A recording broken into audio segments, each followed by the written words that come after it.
નમસ્કાર વિદ્યાર્થી મિત્રો, આજે આપણે ધોરણ 11માની અંદર કાવ્ય જોવાનું છે. કાવ્યનું નામ છે ચક્રવાક મિથુન. એટલે આ ચક્રવાક મિથુન છે એક પક્ષી યુગલની જોડ છે. પક્ષી યુગલની પ્રણય કથા આ કાવ્યની અંદર નિરૂપવામાં આવી છે. જેવી રીતના અંધકારમાં એ પ્રણય યુગલ છે એને કાંઈ પણ દેખાતું ન હોય, એટલે સૂર્યપ્રકાશ હોય એ સૂર્યપ્રકાશની હાજરીમાં પોતાનો પ્રેમ વ્યક્ત કરી શકતું હોય છે. તો આ એવા યુગલની વાત કરી છે. આપણે પ્રસ્તાવના જોઈએ. સૌપ્રથમ આપણે પ્રસ્તાવનાની અંદર લેખક, કવિનો પરિચય, કાવ્યનું સાહિત્ય સ્વરૂપ એ બધું જોવાનું હોય છે, કેમ કે એક માર્ક્સનું પૂછાય છે. તો કાવ્ય 9મું છે ચક્રવાક મિથુન. ચક્રવાક મિથુન છે એના કવિ છે મણિશંકર ભટ્ટ કાંત. તેમનો જન્મ 20/11/1863, અવસાન 16/6/1923. હવે ચક્રવાક મિથુન છે એનો સાહિત્ય પ્રકાર શું છે? તો કે સાહિત્ય પ્રકાર ખંડ કાવ્ય છે. એના કવિ તો કે મણિશંકર ભટ્ટ. કવિ નાટ્યકાર શ્રી મણિશંકર રત્નજી ભટ્ટ. કાંતનો જન્મ અમરેલી જિલ્લાના ચાવંડ ગામમાં થયો હતો. વિદ્યા અને વ્યવસાયના કેટલાક વર્ષો તેઓ મુંબઈમાં રહેલા. તેમણે શિક્ષક, અધ્યાપક, આચાર્ય અને શિક્ષણાધિકારી તરીકે જુદા જુદા સ્થળોએ પોતાની સેવાઓ આપી હતી.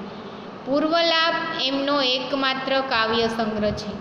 ગુજરાતી કાવ્ય સાહિત્યને એમના કાવ્ય સંગ્રહ તેમજ તેમાંના ખંડ કાવ્યોથી વિશેષ સમૃદ્ધિ પ્રાપ્ત થઈ છે. ઉપહાર, સાગર અને શશી જેવા ઉત્તમ સોનેટ તેમજ ઉર્મી કાવ્ય સાથે તેમણે ઉત્કૃષ્ટ ખંડ કાવ્યો, દેશભક્તિના કાવ્યો તેમજ સુંદર પ્રાર્થનાઓની ભેટ ધરી છે. એમની સર્જક પ્રતિભા ખંડકાવ્યો એમાં સોળે કળાએ ખીલેલી જોવા મળે છે. સંઘર્ષને અંતે પણ પ્રેમ પ્રાપ્તિ મુશ્કેલ છે. જીવન નીતિની પ્રબળતાને પરિણામે પ્રાપ્ત થતી કરુણા એમની કવિતાની ચિરકાલીન બનાવે છે. હવે આ ખંડકાવ્યની અંદર સોળે કળાએ ખીલેલી જે પ્રકૃતિ છે અને જે પક્ષી પ્રેમ છે એ અહીંયા વર્ણવ્યો છે. ચક્રવાક મિથુનને કવિએ મનુષ્ય પ્રેમની મૂર્તિરૂપ કલ્પ્યું છે. અહીં પક્ષી યુગલનો અનિવાર્ય વિયોગ એ મનુષ્ય ચિત્ત અને સૃષ્ટિ કર્મ વચ્ચેના વિરોધાભાસને પ્રગટ કરે છે. દિવસ દરમિયાન પક્ષી યુગલ સુખની ક્ષણો માણી શકે છે, પરંતુ સૂર્યાસ્તની સાથે જ બંનેને વિખૂટા પડી જવું પડે છે. એ જ એમની નિયતિ છે. પરસ્પર વિયોગે ઝૂરતા આ યુગલના પ્રણયની તૃપ્તિ થવી શક્ય નથી. માટે ચક્રવાકી ચક્રવાકને કહે છે, ચાલો આપણે એવા સ્થળે ચાલ્યા જઈએ જ્યાં સૂર્યનો પ્રકાશ લાંબા સમય સુધી રહેતો હોય. ત્યારે ચક્રવાક ચક્રવાકીને કહે છે, હે પ્રિય સખી, જ્યાં દિવસો લાંબા હોય ત્યાં રાત્રિઓ પણ લાંબી જ હોવાની. માટે પ્રણય સુખની આશા જ ઠગારી છે, એટલે કે નકામી છે. અને અંતે સૂર્યને જગતું આ યુગલ આકાશમાં ઊંચે ને ઊંચે ઉડે છે. આખરે પક્ષી યુગલ સૂર્યાસ્ત થતાં અંધકાર ભરી ખીણમાં ઝંપલાવે છે. ત્યાં એમનો દિવ્ય પ્રકાશના દર્શન થાય છે. હવે કાવ્યને આપણે આગળ ચલાવીએ. જે ઊંડી ખીણ છે એમાં ઝંપલાવે છે ત્યારે એને દિવ્ય પ્રકાશ હોય એવા દર્શન થાય છે. એટલે આ કાવ્યનો હેતુ છે એ જે પક્ષી યુગલ છે એની પ્રણય કથા જ વર્ણવી છે. આ દિવ્ય પ્રકાશનું વર્ણન કવિની સ્વીડનબોર્ગી ધર્મશ્રદ્ધાના પરિણામરૂપ છે. તેમની ઈશ્વર સંબંધી બદલાયેલી માન્યતાનું એ પરિણામ છે. તેમની ઈશ્વર સંબંધી ધર્મશ્રદ્ધા બદલાઈ ન હતી ત્યારે ખંડકાવ્યની અંતિમ પંક્તિ હતી, કયહીં ચેતન એ દિશે નહીં. ધર્મશ્રદ્ધા બદલાતા પંક્તિમાં ફેરફાર થયો. ક્યહીં અચેતન, એક દિશે નહીં. એક પંક્તિના આ ફેરફારથી સમગ્ર કાવ્યની અર્થછાયા બદલાઈ ગઈ. કાંતની સર્જન શક્તિ તેમજ કાવ્ય સામર્થ્યનું આ જીવલંત ઉદાહરણ છે. ચક્રવાક યુગલની બીજી દુનિયાની ખોજ સફળ થાય છે. સર્વત્ર પ્રકાશમય ચૈતન્ય જણાવા લાગે છે. આ રચનામાં ભાવાનુકૂળ છંદો વિધાન થયું છે, જે નોંધનીય છે.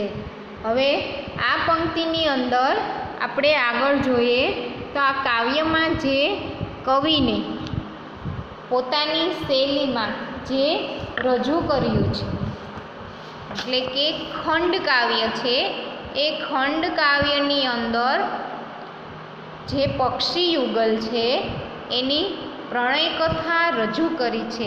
તો એની અંદર જે પક્ષી યુગલ છે એ માત્ર સૂર્યના પ્રકાશમાં જ રહી શકતું હોય છે. તો હવે આપણે કાવ્યને આગળ વધારીએ. પ્રસરી રહી ચોપાસ શાખાઓ શૈલી રાજની, ન જણાય જશે કેવી સંધ્યા એ મધ્ય આજની. પ્રસરી રહી ચોપાસ, પ્રસરી એટલે કે ફેલાઈ રહી છે, ચોપાસ એટલે કે ચારે બાજુ, શાખાઓ એટલે કે ડાળીઓ, શૈલરાજ એટલે કે પર્વતરાજની. પ્રસરી રહી એટલે કે ચારે બાજુ જે ફેલાઈ રહી છે શાખાઓ, ડાળીઓ, જે પર્વતની હારમાળા, શૈલરાજ એટલે કે પર્વતની હારમાળા છે, એટલે કે શૈલરાજની શાખાઓ છે એ ચારે તરફ ફેલાઈ રહી છે, પ્રસરી રહી છે. ન જણાઈ જશે કેવી સંધ્યા એ મધ્ય આજની, એટલે કે આજની સંધ્યા કેવી છે એ જાણી શકીએ તેમ નથી, એ સમજાઈ શકે એમ નથી. ન જણાઈ જશે કેવી સંધ્યા એ મધ્ય આજની, એમાં આજની સંધ્યા કેવી જશે એ કાંઈ જણાતું નથી. સરિતાના જલ, કૃષ્ણ, કૃષ્ણ એટલે કે શ્યામ, કાળું, સરિતા એટલે કે નદી. સરિતાના જળને કૃષ્ણ જરા થયા એટલે કે થોડો થયા, નદીના જળ થોડા, કૃષ્ણ એટલે કે શ્યામ થયા. કેવા થયા? સરિતાના નદીના જળ થોડા કાળા થયા. કિરણ સૂર્ય તણા શિખરે ગયા, કિરણ સૂર્યના જે કિરણો છે એ શિખર પર પહોંચી ગયા, એટલે કે જે પર્વતની ટોચ છે તેની ઉપર પહોંચી ગયા. અભયનાથ પ્રિયા હૃદયે ધરે, અભય, સભય એટલે કે ભય સાથે, સભયનાથ પ્રિયા હૃદયે ધરે એટલે કે ભય પામેલી જે પ્રિયા છે, ચક્રવાકી છે, એ નાથ એટલે કે જે ચક્રવાક છે એ ચક્રવાકને હૃદયે ધરે છે. વિરહ સંભવ આકુલતા કરે, બંને વિરહથી વ્યાકુળ છે, આકુલતા એટલે કે વ્યાકુળ છે બંને વિરહથી. સરિતાના જળ છે એ થોડા શ્યામ બની ગયા છે. સૂર્યનો કિરણનો પ્રકાશ છે એ ટોચ પર ચઢી ગયો છે, શિખરે ચડી ગયો છે, અને જે ભય સાથે ચક્રવાકી છે એ પોતાના નાથ ચક્રવાકને હૃદયે ધરે છે. બંને વિરહથી કેવા છે? વ્યાકુળ છે. ઝાંખા ભૂરા ગિરી ઉપરના એકથી એક શૃંગ, ઝાંખા એટલે કે ઝાંખપ, ભૂરા, ગિરી એટલે કે પર્વત ઉપરના એકથી એક શૃંગ એટલે કે એક શિખર પર, જાણે કે વર્ષા કાલે જલધિ જલના, વર્ષા સમયે જલધિ જલના હોય જાણે તરંગ, તરંગ ન હોય. પાસે સામે તમે પ્રસરતા એક ઉદ્ગ્રીવ જોઈ, પાસ પાસે સામે એટલે કે ઊંચી ડોક કરીને જે સામે ફેલાય છે. ઊંચી ડોક કરીને ઉદ્ગ્રીવ એટલે કે ઊંચી ડોક કરીને પાસે સામે એટલે કે આજુબાજુમાં જે પ્રસરતા એટલે કે ફેલાય છે. ભીરુ શ્યામા પણ નયનમાં આવતું અશ્રુ હોય. ભીરુ એટલે કે ડરપોક ભરાયેલું, શ્યામા એટલે કે શ્યામનું પણ નયનમાં આવતું એટલે કે આંખમાં આવતું એક આંસુ અશ્રુ લોહાય એટલે કે લૂછે છે. લોહોય એટલે લૂછે છે. ઝાખા ભૂરા પર્વત પર એક જે શિખર છે એ જાણે કે વર્ષા સમયે જલથી જલના તરંગ ન હોય, ઊંચી ડોક કરીને સામે ફેલાયેલા અંધકારને જુએ છે. સામે ફેલાયેલા, પાસે સામે, તમ એટલે કે અંધકાર, પ્રસરતા એટલે કે ફેલાયેલા અંધકારને જુએ છે. ભીરુ શ્યામા પણ નયનમાં આવતું અશ્રુ લોહી એટલે કે ભીરુ શ્યામા આંખમાં આવતા આંસુને લૂછે છે. વિરહ યુગ્મ કિશોર રસગ્ન એ વિહગ યુગ્મ એટલે કે વિહગ યુગ્મ એટલે બંને પક્ષીઓ છે, બંને યુગલો છે એ વિરહના.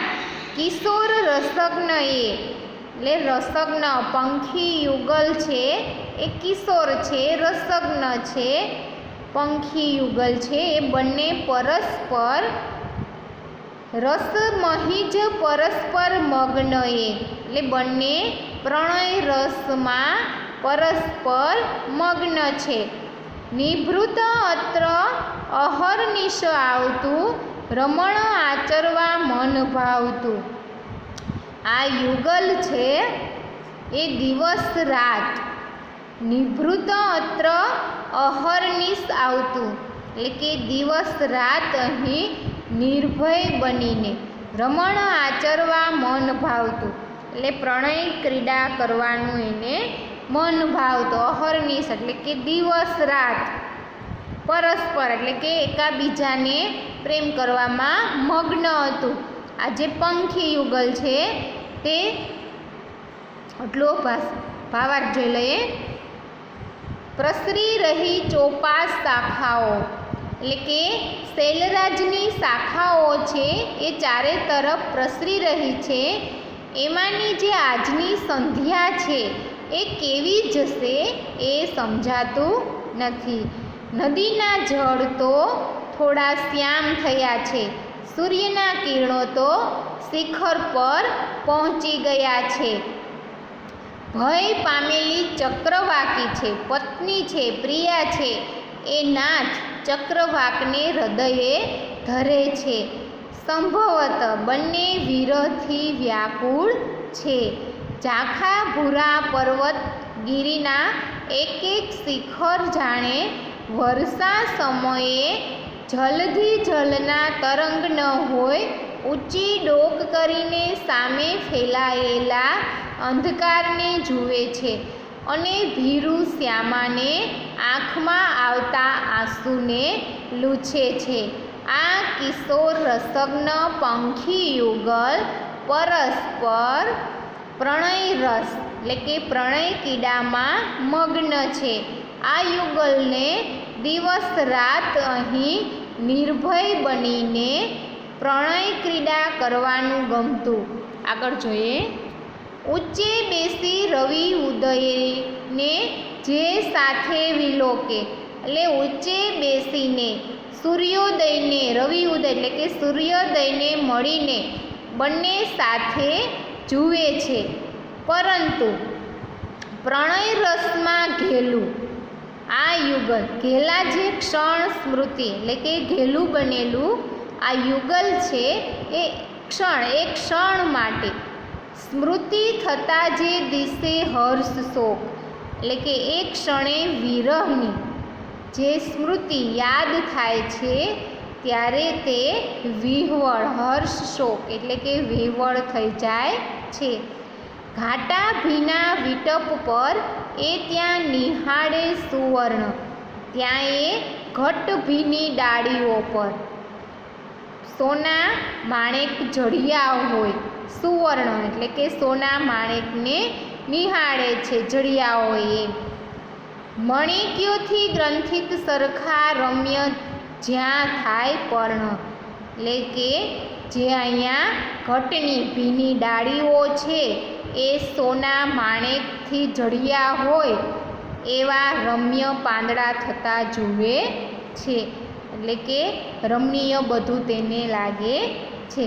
હરિત નીલ સુદૂર વન સ્થલી, દૂર દૂર લીલી નીલી એટલે કે લીલી કુંજાર વનમાં પર મળી સુકુમાર મૃગો રમે, એટલે કે સુકુમાર હમણાં રમે દૂર દૂર રહીને.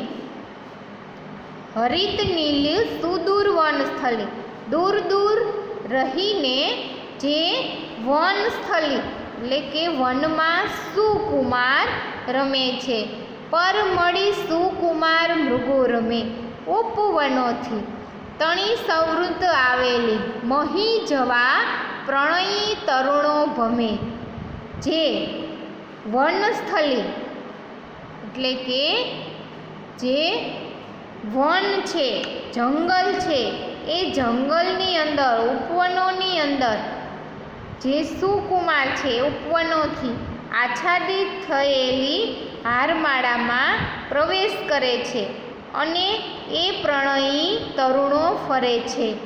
અહીંયા જે ચક્રવાક અને ચક્રવાકીનું વર્ણન કર્યું છે એ લીલું એક જંગલ છે, એમાં બે હરણા રમે છે, એટલે કે બે હરણ જેમ રમતા હોય એમાં પક્ષી પણ ત્યાં ફરે છે.